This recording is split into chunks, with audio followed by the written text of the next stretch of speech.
हमारे घर में ही सिलेंडर जैसे फटे हुए हैं, तो जैसे वो भूचाल आया था बिल्कुल वैसे ही महसूस हर घर वालों ने किया था। जब बाहर आए तब इसका पता चला कि क्या हुआ था। सड़क पर खून से लथपथ जवानों की लाश, तो कहीं दूर दूर तक फैले बस के परखच्चे चीख चीख कर इस हमले की तस्दीक कर रहे थे और पूछ रहे थे कि आखिर कौन है पुलवामा हमले के शहीदों का कातिल। हम इस वक्त नेशनल हाईवे 44 यानी जम्मू श्रीनगर नेशनल हाईवे पे खड़े हैं। ये वही जगह है, लतपोरा जगह है, जहां पे सीआरपीएफ कानवाय पर 14 फरवरी 2019 को हमला हुआ था। दरअसल सीआरपीएफ की 78 गाड़ियों का काफिला जम्मू से श्रीनगर आ रहा था, जिसमें 2500 से ज्यादा अफराद सीआरपीएफ कर्मी मौजूद थे। ये वही लोग थे जो कुछ छुट्टियों से वापस आ रहे थे, तो कुछ ट्रांसफर होकर कश्मीर के मुख्तलिफ इलाकों में अपनी देश सेवा के लिए आ रहे थे। तारीख 14 फरवरी, दिन गुरुवार, वक्त सुबह 3:30 बजे, जगह CRPF transit camp Jammu. CRPF जवानों की टोली अपने साजो सामान से लैस होकर अपने कारवां के साथ आगे बढ़ रही थी।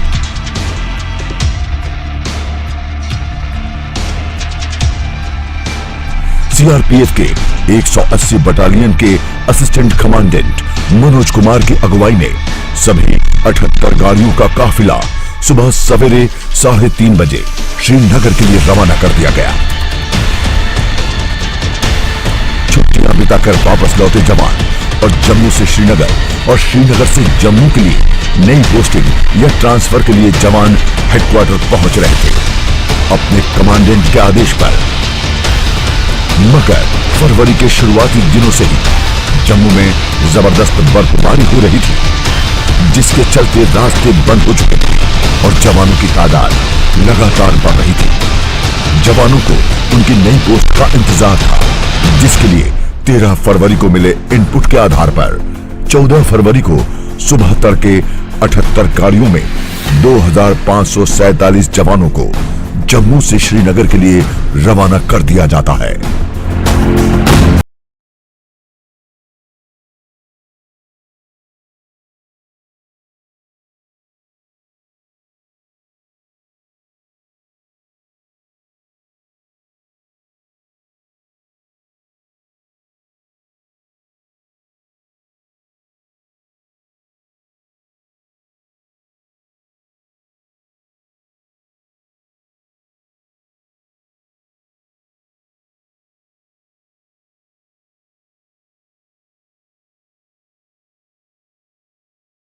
चौदह फरवरी, दिन गुरुवार, वक्त दोपहर 2:38 बजे। वक्त दोपहर का होता है और जवानों को आदेश मिलता है कि उनकी गाड़ियां एक एक कर स्टार्ट होती हैं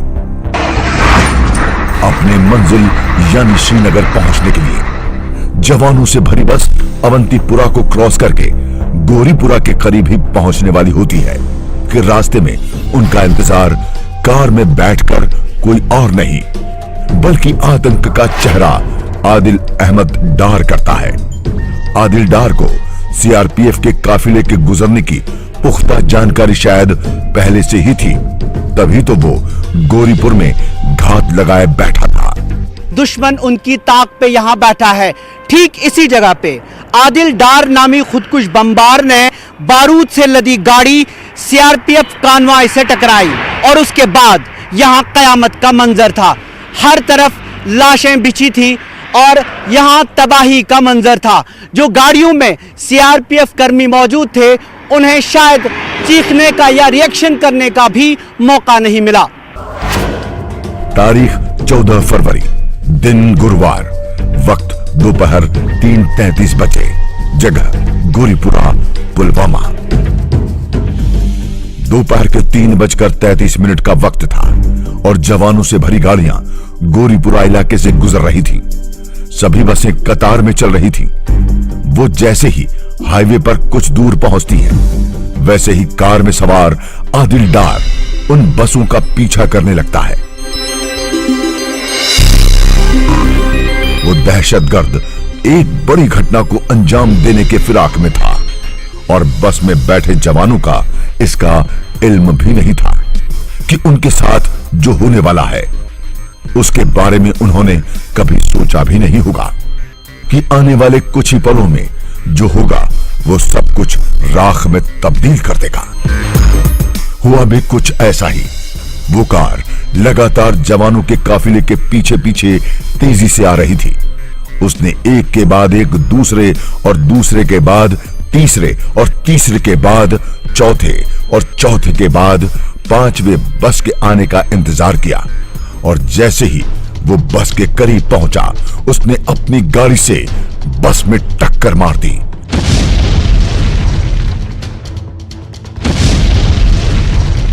कार में 300 किलो से अधिक विस्फोटक। धमाका इतना तेज होता है कि देखते ही देखते बस के परखच्चे उड़ जाते हैं और बस में सवार सभी 42 के 42 जवान मौके पर ही शहीद हो जाते हैं।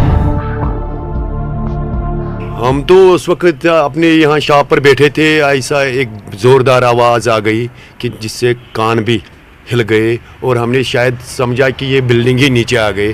तो लेकिन जब एक दो मिनट के अंदर जब हमने ऐसे अपने कान पकड़ लिए तो फिर ऐसे दाएं बाएं देखे तो ऐसे मतलब बहुत सारे मतलब ये डस्ट वेस्ट ऊपर चढ़ गया, बहुत मतलब धुआं जैसा था। हमले के कुछ देर बाद ही जैश ए मोहम्मद ने एक वीडियो जारी कर तबाही की जिम्मेदारी कबूल कर ली। पुलवामा में सीआरपीएफ के काफिले पर आतंकी हमले के बाद पूरे देश में आक्रोश की लहर थी। हमले के बाद प्रधानमंत्री मोदी ने भी साफ शब्दों में कह दिया था कि आतंकी संगठनों और उनके सरपरस्तों ने बहुत बड़ी गलती कर दी है, जिसकी उनको बहुत बड़ी कीमत चुकानी होगी। देश के प्रधानमंत्री नरेंद्र मोदी ने आतंक के गढ़ पाकिस्तान को चेतावनी तक दे डाली। मैं आतंकी संगठनों को और उनके सरपरस्तों को कहना चाहता हूं कि वे बहुत बड़ी गलती कर चुके हैं। बहुत बड़ी कीमत उनको चुकानी पड़ेगी कि हमले के पीछे जो ताकतें हैं, इस हमले के जो भी गुनहगार हैं, उन्हें उनके किए की सजा अवश्य मिलेगी। पुलवामा हमले के बाद जो देश में गुस्सा उबल पड़ा, उसके बाद ऐलान हुआ कि आतंकवाद के खिलाफ जंग में कोई भी हद पार करेंगे। जिस तरीके से आतंकवाद के खिलाफ अमेरिका कार्रवाई करता है, जिस तरह से आतंकवाद के खिलाफ यूरोपियन कंट्रीज़ कार्रवाई करते हैं, जिस तरह से आतंकवाद के खिलाफ इजराइल कार्रवाई करता है, उसी तरीके से भारत भी एक महाशक्ति की तरीके से आतंक के खिलाफ कार्रवाई करेगा। आतंकी हमले के 12 दिन बाद हिंद की सेना ने अपने जवानों के खून का बदला लेने के लिए 26 फरवरी के अहले सुबह 3:30 बजे का वक्त चुना और आतंक की पाठशाला के ठिकाने पर 12 मिराज फाइटर विमान की मदद से 1000 किलो बारूद गिराकर उसे एक झटके में ही नेस्तनाबूद कर दिया। जवाबी कार्रवाई के बाद आतंक की पाठशाला का संचालन करने वाले पाकिस्तान का खून सफेद पड़ गया, जिससे वो बिलबिलाने लगा और वो दुहाई देने लगा।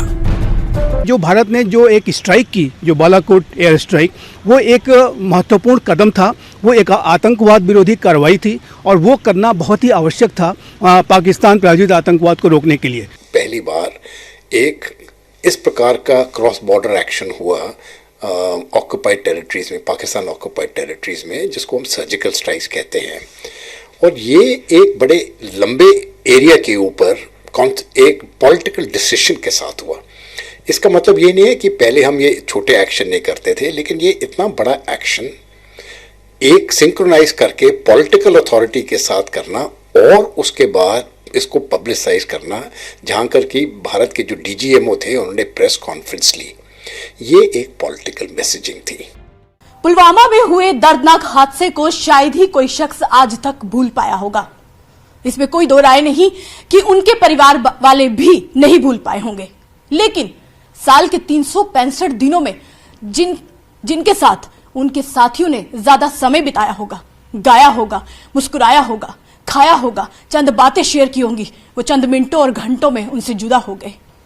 365 दिनों के बाद एक साल हुआ और पहली बरसी भी आ गई।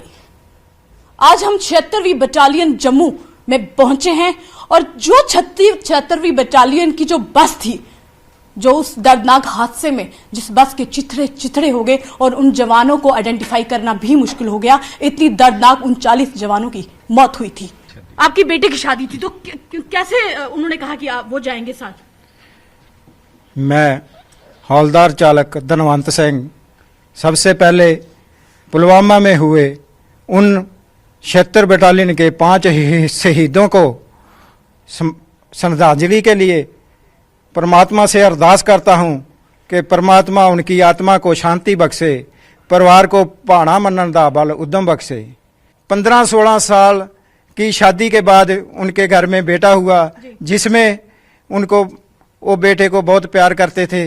और जिस दिन 14/2/2019 को कानवाई श्रीनगर के लिए जा रही थी, तो मेरी लास्ट फ़ोन पे बात उनसे हुआ। वो रामसू बनिहाल पार करने के बाद कानवाई रुकी थी, जिसमें उन्होंने बताया कि हम 1 घंटे में काजीकुंड में पहुंच जाएंगे। उसके बाद में मेरी उनसे बात नहीं हुआ।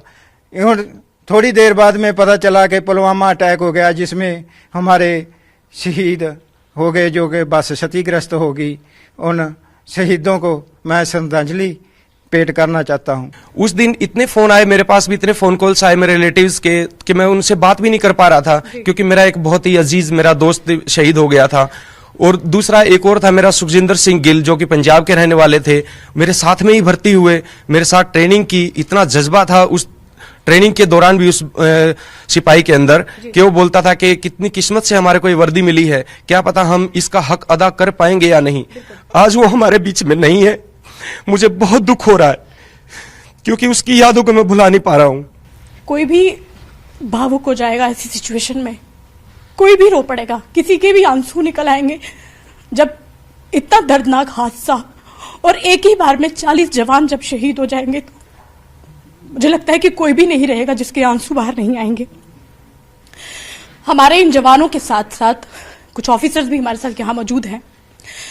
उनमें एक हेड कांस्टेबल साहिर राम है, जिनकी मदर को 13 दिन ही हुए थे उनकी मौत को। वो अपने घर में गए थे और उनको खबर आई कि पुलवामा में इस तरह से 76वीं बटालियन की बस पे हमला हुआ है।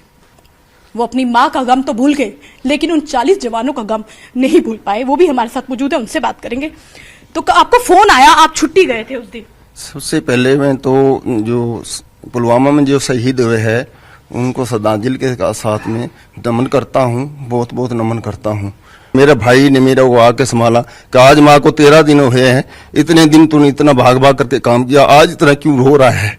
तो उसने मैं टूट गए थे उस दिन। और मैं भाई को बोला, भाई माँ के लिए नहीं रो रहा, मेरा बटालियन का सब कुछ लूट गया और मैं अब जा करके क्या देखूंगा मेरे दोस्तों को, मेरे दोस्त मेरे को नहीं मिल पाएंगे।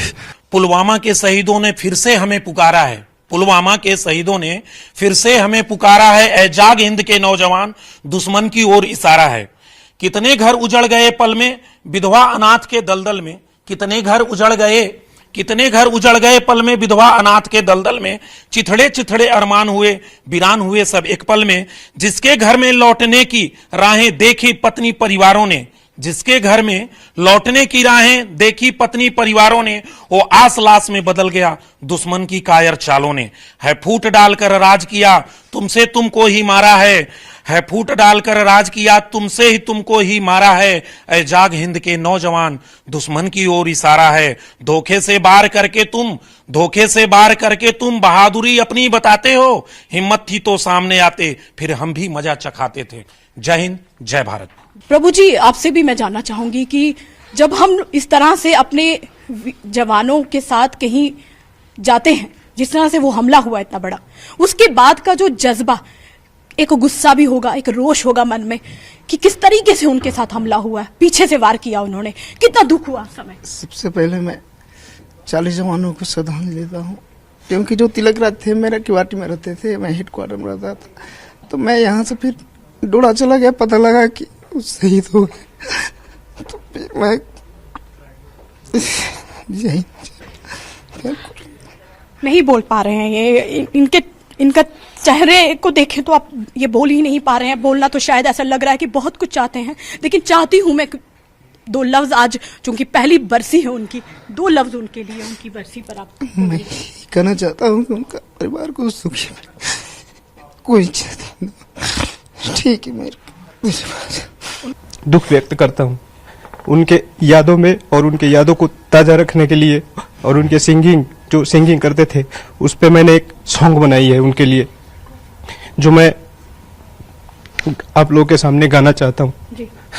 जैसे हो गए सपने छोड़ गए अपने, पुलवामा की सच्ची कहानी है, मुझे पल पल याद सताती है, मेरे आँखों में आज भी पानी है, मुझे पल पल याद सताती है, मेरे आँखों में आज भी पानी है, पल पल लम्हे याद आते हमें, ऐ खुदा जुदा करके दिए हैं गमे, ऐ खुदा जुदा करके दिए हैं गमे, आँखों के तारे माँ के दुलारे, बहा दिए खून कुर्बानी है,